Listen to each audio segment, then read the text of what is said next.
Hi guys, welcome back to Virtual Reality on the Gamer Muscle YouTube channel. We are jumping into Robo Recall to shoot some robots and talk about specifically why Robo Recall is so awesome and what the developer has done really well with this game.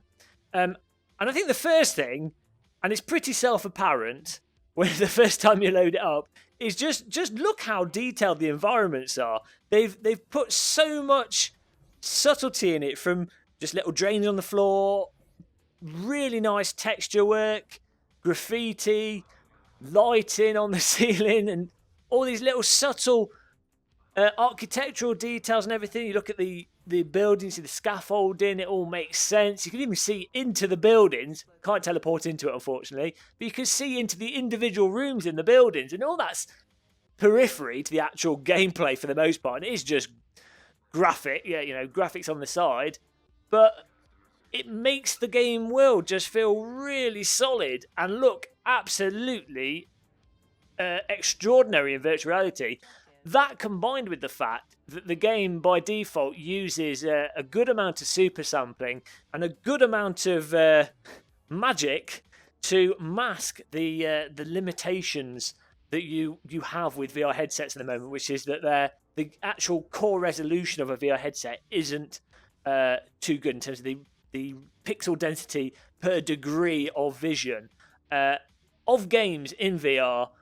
Robo Recall looks probably one of the nicest in terms of it negating the effect of the limitation of resolution and not going for the cartoony look. Often you find games have to go for that cartoon finish to negate the effect of resolution, but this does it whilst actually looking fairly photoreal. Though it is still stylized. It's not a photoreal, it doesn't look like a real scene. It's still rather stylized, but it looks superb. I mean, look at this puddle, just the lighting off this puddle. We've got real-time cube map shadows. As you move over the puddle and you look at it, you can see all the little, how the water is reflected off the floor. It's you can get down and lick the floor here. That's not something I'd recommend doing in real life, but that looks extraordinary. I can tell you it's something I do all the time in real life. I lie on the floor licking puddles. I mean, whilst you're playing and shooting robots, moving around quickly, sure, you're probably not paying attention to those details, but it certainly helps draw you into the game, just having that ridiculous amount of detail. Will you even read what's on here? No, it's not. Don't think we can. Let's have a look. No, the text is not legible on the paper on the floor. Epic, you have failed with the details, I'm afraid. Those pieces of paper should be legible. Let's delete this game off our hard drives right away. So yeah, graphically, absolutely superb, the job that they've done with this. Let's just get ourselves sorted back around. And now you'll notice we're using the Oculus Rift with just the two cameras at the moment. We've got two cameras in the top corners of our room, kind of set up. We've got one just below where our HTC VIVE one of our HTC VIVE lighthouses is, and we've got the other one on the left-hand side. I need to pick up another tracking camera for the Rift so we can do full room scale with the Rift, as Oculus have now fixed that and it should work properly. But we've just been using the two cameras with the Rift because that's the sort of default setup that you get when you buy a Rift. So we've been playing the games as if you just bought it. So when we review them, people know from our reviews what they'll get if they were to buy the basic default setup or the recommended Oculus setup. But this is the point we're getting to. Well, that looks really nice, the skyline and the little Chinese rooftop on that building.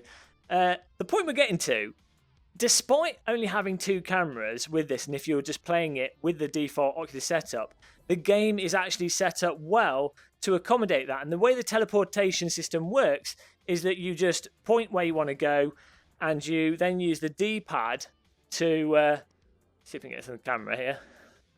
The chaperone system. You then use the D-pad to actually aim. Oh, there you go. You then use the D-pad to aim where you actually want to be facing at the point that you teleport. They have just released a patch so that if you're using room scale, it all works with you turning around and teleporting. But in terms of accommodating a essentially stood on the spot maybe if you've got a smaller space or just using the 2 tracking cameras, the game works fantastically and doesn't feel that restrictive. It still allows you to move around. It warns you to turn around if you face backwards where the tracking is not going to be perfect because you are blocking it, although our sensors are still tracking our hands there, despite us facing the opposite way from our tracking cameras. But the game does tell you to turn around to keep you facing forwards and encouraging you to use the teleportation properly. It just works really well to accommodate the 2 cameras, and for people with smaller spaces, as I say, smaller play spaces, a really good setup. And I think what I'd like to see as well, though, I mean, obviously we have the Vive as well, and I do like room scale games, and I do like the freedom of being able to look around, as sometimes forward-facing VR can feel a bit restrictive once you've got used to full room scale. I definitely would like to see it if all VR games, at a minimum, have the option of either using a teleportation mechanic like this, where you can face any way using teleportation, or they have a system such as what's found in Rec Room and some other games, where you use a D-pad to quickly rotate around, so you can always be facing forwards in your room. And that way, everyone's accommodated, from people with small spaces using just the 2 tracking cameras, or people that have got 3 or more tracking cameras, or people that are playing full room scale with the 2 Vive lighthouses. We're being shot from behind here, paying attention. So, yeah, again, another aspect they've absolutely nailed with this is the fact that the game basically could be played by anyone with any setup. Just get these robots. And the actual mechanics of how you shoot stuff and how the robots react with the physics and the ragdolls is so satisfying in this. Well, I'm being shot from somewhere and I'm not paying attention here. You could juggle the robots in the air when you shoot them, which is really cool. I tend to play this a bit more like a 90s arcade shooter, though, where I stay in the distance from the robots and try and take them out with accurate shooting. But the best way to play the game is really to actually get up in amongst the robots and grab onto them with the touch controllers and then throw them at each other, move around so they can't get you. Oh, he's got a laser gun. You can't catch those bullets. Catch the spider things. So it's just absolutely fantastic. I mean, I know some people have sort of described it as being like Time Crisis, but to be honest, it's move out of the way, the bullets. It's absolutely nothing like Time Crisis. I'd say it does have a little bit of a feel of a classic arcade shooter, in the fact that you're using handguns and aiming them as you would a light gun, though you actually have full 3-dimensional aim rather than just the sort of pointy aim that you'd get with a traditional light gun on a light gun screen. But other than that, the way you teleport and move around makes it fundamentally different from something like Time Crisis. So it's a bit strange that people are making that comparison, but there you go. I guess people are just struggling to think of things to compare it to, and they think, oh, Time Crisis, light gun. But they really have, and the developers of this really have embraced, in many ways, the limitations of VR, and in some ways the limitations of front-facing VR, the fact that you've got a cable, so if you do 360 gameplay, you get tangled up. So in some ways, having front-facing VR for a high-action game and this teleportation mechanic can work really nicely. But they've embraced what would, in some ways, potentially be issues with VR. We need to get over there, can we? They've embraced what could be issues and actually turned them into things that make the game more satisfying to play. And that's really what game design is often about. I mean, if you look at your traditional PC FPS, it seems like a norm now when you play them. You're like, okay, I'm sliding around at 80 miles an hour through corridors, shooting at stuff and avoiding. What is he doing? Avoiding monsters and things, and it's a bit of a maze, and I have to find the keys to open the doors and stuff. And that seems like a normal way to play games, but actually, there's a lot going on there where its developers of them have defend the. Oh, okay, we've done that. Let's go. yeah, developers of the classic 90s style shooter have basically just gone, okay, these are the issues, these are the limitations of playing a game with a keyboard and mouse. And in fact, even initially it was being played with a keyboard only, and then they realised you could use a mouse to aim and look up and down and stuff.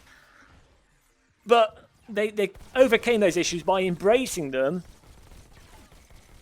and now that's the norm. And I think VR is going through that process of finding out what the limitations of VR are, embracing them, and then developing around them to make something that's enjoyable to play. I mean, if you look how long it's taken from the DK1, which I guess obviously wasn't a consumer headset per se, but it was essentially the first mass market VR headset that gave you a sense of presence.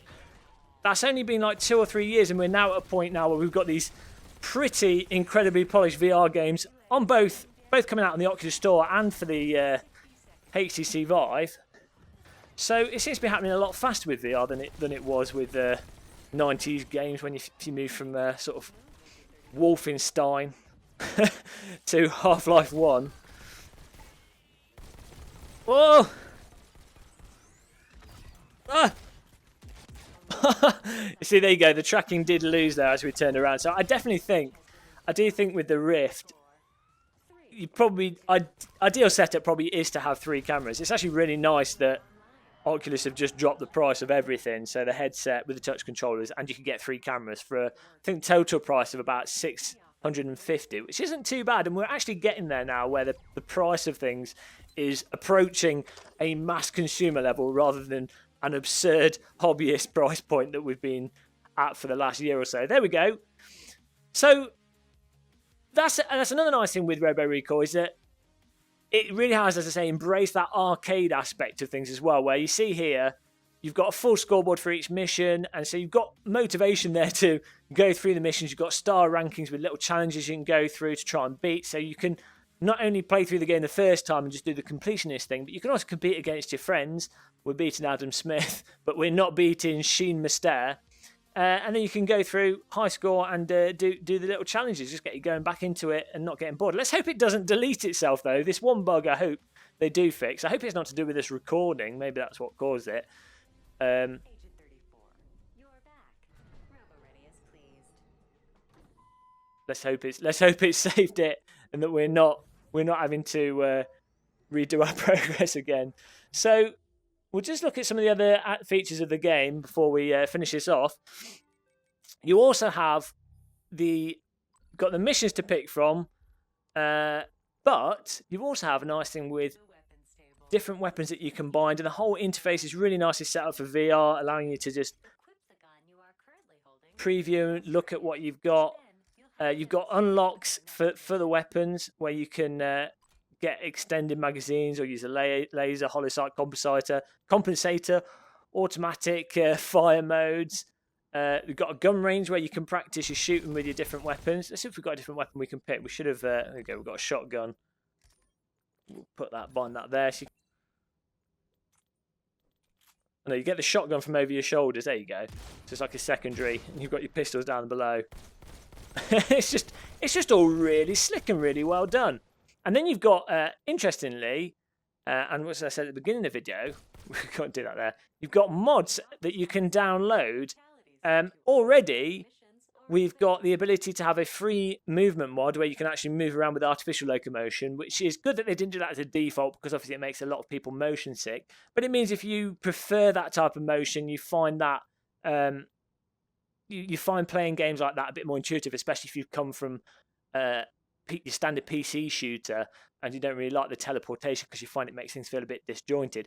Though the game is designed around that teleportation, you've got that as a mod option. And supposedly people are going to be able to put in new maps, other gameplay modes. It's pretty much unlimited what's going to be able to come out for Robo Recall in the future. And just really nice that they've embraced the modern. I think that's a huge component in the game that you can't really understate. So, but there you go. I mean, that pretty much covers the basic aspects of Robo Recall and what they've done so well with it, and why I think a lot of people are so excited by it. But so far, I'm just really enjoying how slick it is, how nice it looks, and how polished it is. And hopefully it's a sign of things to come in virtual reality, with this getting more and more polished, fully fledged games, not just like demos or experimental titles, actually full on VR titles. So there you go. I hope you enjoyed this video. If you did, don't forget to click the subscribe button. Drop us any questions or anything you want us to cover in the comments underneath the video. And until the next VR video we do on Game Muscle Videos, I will see you guys. Goodbye, everybody.